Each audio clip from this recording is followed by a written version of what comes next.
Hi friends, எல்லாருக்கும் வணக்கம். இன்றைக்கி நம்ம பார்க்கக்கூடிய வீடியோ 6th செகண்ட் டேர்மில் சோஷியலில் ரொம்ப இம்பார்ட்டண்ட்டான இருக்கக்கூடிய முக்கியமான வினாவிடைகள் தான் பார்க்க போகிறோம். இந்த வீடியோக்கள் உங்களுக்கு ரொம்ப பயனுள்ளதாக இருக்கும் அப்படின்னு நினைக்கிறேன். அதனால் இன்றைக்கி ஒரு 30 கொஷின், இந்த 30 கொஷினுமே வெறும் 30 கொஷினாக இருக்காது. கண்டிப்பாக அது சம்மந்தமாக நிறைய விஷயங்கள் நான் ஷேர் பண்ணிக்க போகிறேன். பார்க்கலாமா? ஃபஸ்ட்டு கொஷின் பாருங்கள். 4 மகாஜன பேதங்களில் மிகவும் வலிமையான அரசு எது அப்படின்னு பார்த்தீங்கன்னா மகதம். 4 மகாஜன பேதங்களில் மிகவும் வலிமையான அரசு எது அப்படின்னு பார்த்தீங்கன்னாப்பா மகதம் தான். சரியா? 4 மகாஜன பேதங்களில் மிகவும் வலிமையான அரசு எது அப்படின்னா மகதம். இந்த மகதத்துக்கு ஒரு முக்கியமான விஷயம் இருக்குப்பா. இந்த மகதம் அரசு எழுச்சி பெறதுக்கு முக்கியமான காரணம் என்ன அப்படின்னா இரும்பின் பயன்பாடுன்னு சொல்லுவாங்க. இரும்பினுடைய பயன்பாடுக்கு காரணமாக தான் இந்த மகதம் பேரரசு என்ன பண்ணும் அப்படின்னா நன்கு வளர்ச்சி அடையும். சரியா? அடுத்த கேள்வி போயிடலாமா? அடுத்து கீழ்காண்பவற்றில் எது மௌரியர் காலத்திற்கான சான்றுகள்? ஆக்சுவலாக அர்த்தசாஸ்திரம், இண்டிகா, முத்திர ராட்சசம் எல்லாமே வரும். இதில் இந்த அர்த்தசாஸ்திரம் அப்படிங்கிற நூலை எழுதினவர் யார் அப்படின்னா கௌடில்யர். அர்த்தசாஸ்திர நூலை எழுதினவர் யார் அப்படின்னா கௌடில்யர். அர்த்தசாஸ்திரம் நூலை யார் இப்போ எழுதியிருப்பா? கௌடில்யர் எழுதியிருப்பார். அதுக்கப்புறம் இண்டிகா நூலை எழுதினவர் யார் அப்படின்னா மெகஸ்தனிஸ். இந்த மெகஸ்தனிஸ். அடுத்து முத்திர ராட்சசம் விசாகதத்தர் எழுதின முத்திர ராட்சசம். சரியா? இப்போது கீழ்காண்பவற்றில் எது மௌரியர் காலத்திற்கான சான்றுகள் அப்படின்னு பார்த்தீங்க அப்படின்னா எல்லாமே தான் வரும். ஏதாவது அர்த்த சாஸ்திரம், இண்டிகா, அர்த்தசாஸ்திரம், இண்டிகா, முத்திர ராட்சசம் இது எல்லாமே தான் நமக்கு வரும். இந்த வெறும் கேள்வியாக பார்க்கக்கூடாது இல்லையா? அர்த்தசாஸ்திரத்தை எழுதினவர் யார்? கௌடில்யர். இண்டிகா நூல் எழுதினவர் மெகஸ்தனிஸ். முத்திராட்சத்தை எழுதினவங்க விசாகதத்தர். சரியா? அடுத்து இந்த செல்யூகாஸ் நிகேடாரினுடைய தூதர் யார் அப்படின்னா மெகஸ்தனிஸ். இந்த மெகஸ்தனிஸ் எத்தனை வருடங்கள் இருந்திருப்பார் அப்படின்னா 14 வருடங்கள் இந்தியாவில் வாழ்ந்திருப்பார். சரியா? அடுத்து மௌரிய வம்சத்தின் கடைசி அரசர். மௌரிய வம்சத்தினுடைய கடைசி அரசர் யார் அப்படின்னா மௌரிய வம்சத்தின் கடைசி அரசர் யார் அப்படின்னா ஆப்ஷன் சி என்பது சரியான விடை. பிருகத்ர ராதா அப்படிங்கிறது சரியான விடை. கீழே கொடுக்கப்பட்டுள்ள கூற்றுகளை கவனமாக கவனி. அக்கூற்றுகளில் எது சரியானது என்பதை கண்டுபிடி. பாருங்க, மகதத்தின் முதல் அரசர் சந்திரகுப்த மௌரியர். ஆக்சுவலாக மகதத்தில் முதல் அரசர் சந்திரகுப்த மௌரியர் கிடையாது. ராஜகிருகம் மகதத்தின் தலைநகராக இருந்தது. இது மட்டும்தான் கரெக்டு. ஆக்சுவலாக மகதம் பேரரசு 4 வம்சமாக வழிவடையும். ஹரியங்க வம்சம், சிசுநாக வம்சம், நந்த வம்சம், நந்த வம்சம், நாலந்தா வம்சம் அப்படின்னு சொல்லி 4 வம்சமாக இருக்கும். என்னென்ன வம்சம்? ஹரி வம்சம், சிசுநாக வம்சம், நந்த வம்சம், மௌரிய வம்சம் அப்படின்னு சொல்லிட்டு. இதில் மகதத்தினுடைய முதல் அரசர் சந்திரகுப்த மௌரியர் வரமாட்டார். முதல் அரசர்னு பார்த்தா ஹரியங்கா வம்சத்தை சார்ந்த பிம்பிசாரர் தான் முதல் அரசர். யார்? பிம்பிசாரர் தான் முதல் அரசர். அப்போ மகதத்தின் முதல் அரசர் யார் அப்படின்னா பிம்பிசாரர் தான் வருவார். இதில் தப்பாக கொடுத்துருக்காங்க. ஸோ இந்த கேள்விக்கான சரியான விடை ஆப்ஷன் 2 என்பது சரியான விடை. அடுத்த கேள்வி பார்க்கலாம். கீழ்காண்பவற்றை காலக்கோட்டின் அடிப்படையில் வகைப்படுத்தவும். இப்போ தான் சொன்னேன். ஃபஸ்ட்டு என்னென்ன அம்சம் வரும் அப்படின்னா ஹரியங்க வம்சம் வரும். ஹரிக்கடுத்து யார் வருவா அப்படின்னா சிசுநாக வம்சம் வரும். சிசுநாக வம்சத்துக்கு அப்புறம் என்ன வரும் அப்படின்னா நந்த வம்சம் வரும். அடுத்து யார் வருவா அப்படின்னா மௌரியர்கள் வருவாங்க. அதாவது வம்சங்கள் ஹரி வம்சம், சிசுநாக வம்சம், நந்தா வம்சம், மௌரிய வம்சம் என்பது சரியான விடை. அடுத்த கேள்வி. கீழ்கண்டவற்றுள் எது மகத பேரரசின் எழுச்சிக்கு காரணமாய் அமைந்தது? அதாவது மகத பேரரசினுடைய எழுச்சிக்கு காரணமாய் அமைந்தது என்ன அப்படின்னா முக்கியத்துவம் வாய்ந்த இடம். சரியா? அடுத்து அடர்ந்த காடுகள், மரங்களையும் யானைகளையும் வழங்கின. இந்த 2 காரணத்தினால தான் மகத பேரரசு எழுச்சிக்கு என்ன அப்படின்னா காரணமாக இருந்தது. அப்போ 1 2 வளமான இரும்பு தாது 1பா. 1 2 4 என்பது சரியான விடை. சரியா? முக்கியத்துவம் வாய்ந்த இடம், அடர்ந்த காடுகளையும் மரங்கள் யானைகளையும் வழங்கியது, வளமான இரும்பு தாது கிடைத்ததுனால. அடுத்த கேள்வி.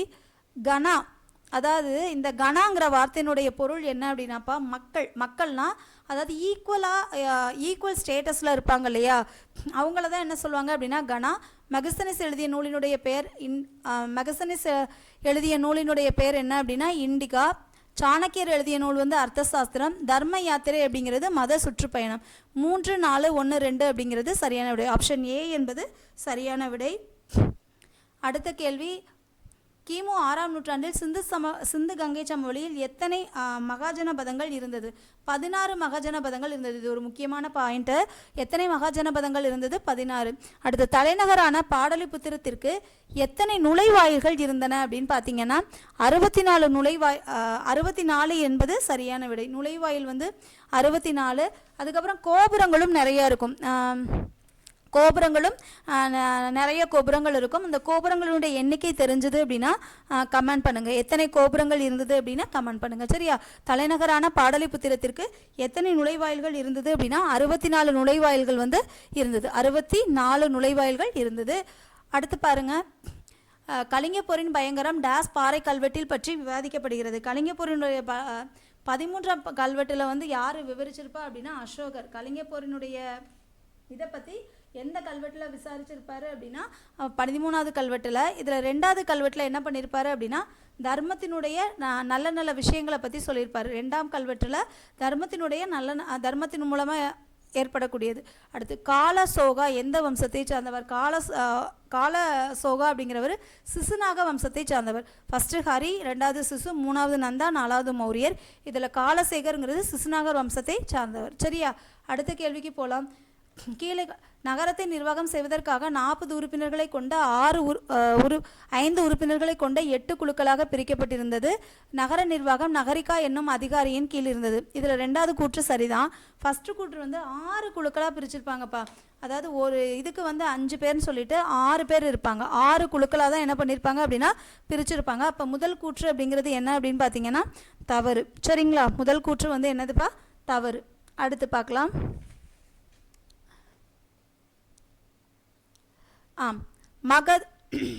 அடுத்து மகதம்க்கு வந்து என்ன வரும்?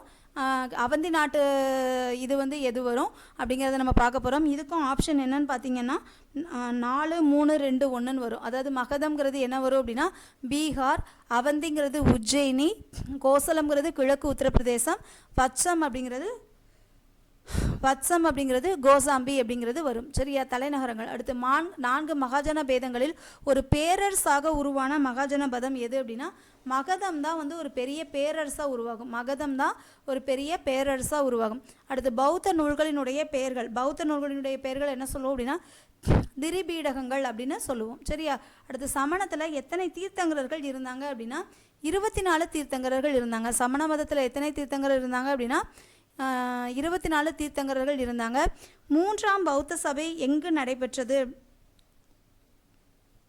3ஆம் பௌத்த சபை கூட்டம் எங்கு நடைபெற்றது அப்படின்னா பாடலிபுத்திரத்தில். 3ஆம் பௌத்த சபை கூட்டம், அதாவது இந்த பௌத்த சமய கூட்டங்கள் நடைபெற்ற இடங்கள் வந்து நமக்கு ரொம்ப முக்கியமானது. இதுக்கு வந்து 4 இடங்கள் வரும், 4 இடங்கள் வரும். ஃபஸ்ட்டு எங்கே நடந்தது, 2வது எங்கே நடந்தது, 3வது எங்கே நடந்தது, 4வது எங்கே நடந்தது அப்படின்னு சொல்லி 4 இடங்கள் வரும். அந்த 4 இடங்களுமே ரொம்ப முக்கியமான இடங்கள். 4 இடங்கள்ல இருந்துமே நமக்கு என்ன பண்ணியிருக்காங்க அப்படின்னா இதுக்கு முன்னாடி உள்ள கேள்விகள்லையும் சரி, இப்போ இருக்கக்கூடிய வினாக்கள்லையும் நம்ம எதிர்பார்க்கக்கூடிய வினாக்கள். முதல்ல வந்து அவர் ராஜகிருகம், வைஷாலி, காஷ்மீர், பாடலிபுத்திரம்.